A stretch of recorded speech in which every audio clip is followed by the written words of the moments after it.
اکیلے بیٹھ کے ویڈیو بنا کر اپنی اے سی والی گاڑی میں بیٹھ کے اپنی فیملی کے پاس آ جائیں گے. اسرائیل ہم نے بھی کوئی نہیں جانا اور انجینئر صاحب نے بھی جانا, لیکن گالیاں ساری انجینئر صاحب کو دینی ہے. کتنے بڑے ظلم کی بات ہے. اور اس سے زیادہ مجرم وہ سٹوڈنٹس ہیں جو ان شیطانی وسوسوں کے ہتھے چڑھ جاتے ہیں وقتی طور پر. ویسے جو آپ کو نیچے کامنٹس نظر آ رہے ہوتے ہیں نا, وہ سارے جعلی ہیں, وہ ہمارے کوئی اسٹوڈنٹ نہیں. مجھے بتائیں ہمارا کوئی اسٹوڈنٹ ہم سے کسی معاملے میں اختلاف رائے کرنے کے بعد چشتی رسول اللہ کو صحیح کہنا شروع کر دے گا, یا وہ کہے گا جی آندھا کے بعد میں اب تھانوی رسول اللہ کو بھی صحیح مانوں گا, آندھا کے بعد میں میاں کو بھی درست سمجھوں گا, قبروں سے فیض نچوڑنے کو بھی درست سمجھوں گا, اور اب سے میں جو ہوں وہ یزیدی بن جاؤں گا, آندھا سے میں قادیانی والی نماز دوبارہ شروع کر دوں گا بغیر رفع الیدین کے. اور بخاری مسلم میں جو رفع الیدین کے ساتھ طریقہ لکھا ہوا ہے نماز کا, رکوع میں جاتے وقت اور رکوع سے اٹھتے وقت رفع الیدین, وہ میں چھوڑ دوں گا, اور دوبارہ میں نے حنفی قادیانیوں والی نماز جو کہ حنفی بریلوی بھی پڑھتے ہیں اور حنفی دیوبندی بھی, وہ شروع کر دوں گا. ایسے ہوگا بھائی؟ یہ سارے جعلی ہیں. ان کے بڑے بھی یہی کچھ کرتے تھے. سورہ آل عمران میں آتا ہے کہ یہودی کہتے تھے کہ صبح کے وقت اس نبی پر ایمان لے آؤ, شام کو اس کو چھوڑ جانا تاکہ اس کے ساتھی اس سے متنفر ہو جائے. اس وقت بھی جو بھولے والے لوگ تھے وہ کہتے تھے یار اتنے بڑے بڑے یہودی, آخر کوئی وجہ تو ہوگی, پورا دن یہ بیٹھ کے نبی علیہ السلام کی مجلس سنتے ہیں اور شام کے وقت کہتے ہیں کہ یہ تو جھوٹا دعوی نبوت کرنے والا ہے. تو لوگوں کے دماغ خراب ہو جاتے تھے. ہم تو پھر بھی پیغمبر کے ڈاکی ہیں. پیغمبر کے ساتھیوں میں بھی ایسے کمزور ایمان والے لوگ موجود ہوتے تھے جو وقتی طور پر ڈگمگا جاتے تھے. تو اللہ تعالیٰ نے اس کو پھر بے نقاب کیا کہ یہ سازش کرتے ہیں.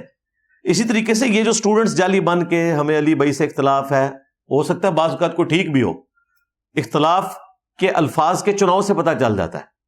آپ نے ڈاکٹر اسرار صاحب, مولانا اسحاق صاحب, مولانا مودودی رحمہم اللہ اجمعین, جن کو میں اپنا استاد مانتا ہوں, ان سے میں نے کئی جگہ پر اختلاف کیا ہے, لیکن میری لینگویج بتا رہی ہوتی ہے کہ میں جو اختلاف کر رہا ہوں اس میں میں اپنے ان استادوں کو آج بھی استاد مانتا ہوں اور ان کے لیے کیا رسپیکٹ کا میں نظریہ رکھتا ہوں. میری زبان بھی بتا رہی ہوتی ہے. لیکن نیچے کامنٹس کی انٹینسٹی سے آپ کو اندازہ ہو جائے گا کہ جعلی اسٹوڈنٹ بنے ہوئے ہیں بالکل اپنے بڑوں کی طرح, کہ صبح کے وقت نبی پر ایمان لے آؤ, شام کو چھوڑ جانا تاکہ اس کے ساتھی متنفر ہوں. اس قسم کی حرکت شروع کر دیتے ہیں. تو اس قسم کے لوگوں کا علاج یہ ہے کہ انہیں کہیں کہ بھائی تم آؤ کیمرے پہ اور بتاؤ صحیح بات, اور اس کے بعد اس کے اوپر عمل کر کے بتاؤ. میں نے تو ابھی تک کوئی موٹیویشنل اسپیکر, کوئی مولویوں کا فرنٹ مین, کوئی مولوی اسرائیل جاتے ہوئے نہیں دیکھا.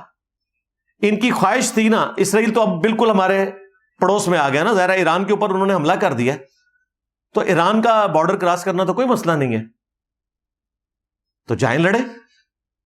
تم نے بھی صرف باتیں کرنی ہیں اور گالیاں مجھے نکالنی ہیں. بھائی ہم اپنے ضمیر کے مجرم ہیں اگر ہم لوگوں کو اپنی خواہشات کو خبر بنا کر پیش کریں. جس طرح یہاں بھی آپ دیکھ رہے ہیں پولیٹیکل جماعت کے جو یوٹیوبرز ہیں وہ اپنی خواہشات کو خبر بنا کے پیش کرتے ہیں. اس کا اینڈ رزلٹ یہ ہے کہ اکیلا بندہ اندر جیل کاٹ رہا ہے, باقی اس کے نام کے اوپر ڈالرز بنا رہے ہیں, ہر عید کے اوپر اس کو چھڑواتے ہیں. لیکن میں نے 3 سال پہلے کہا تھا کہ نہ تو اس کو یہ دوبارہ آنے دیں گے, نہ اسے الیکشن میں جیتنے دیں گے, اور نہ اسے یہ چھوڑیں گے. میری ساری بات درست نکلی. لیکن ابھی بھی لوگ پاگل ہیں انہیں یوٹیوبرز کے پیچھے, آرام کی کمائی ان کی اس کو سپورٹ کر رہے ہیں, اور داڑیاں رکھ کے لوگ جھوٹ بول رہے ہیں. بھئی 3 سال بعد تو اب کم از کم اس پارٹی کے ماننے والوں کو یقین آ جانا چاہیے کہ یہ سب جھوٹ بول رہے ہیں. اس طرح دین کے حوالے سے بھی یہ جھوٹے ہیں لوگ, منافقت کرتے ہیں. اب میں اس میں کسی کا نام نہیں لے رہا, نام لوں گا تو پھر اصلاح کا دروازہ بند ہو جائے گا. کچھ لوگ واقعی دو رخی کر رہے ہیں, منافقت تو چلے سخت ورڈ ہو جائے گا, اور کچھ لوگ واقعی اپنے موقف کو درست سمجھتے ہیں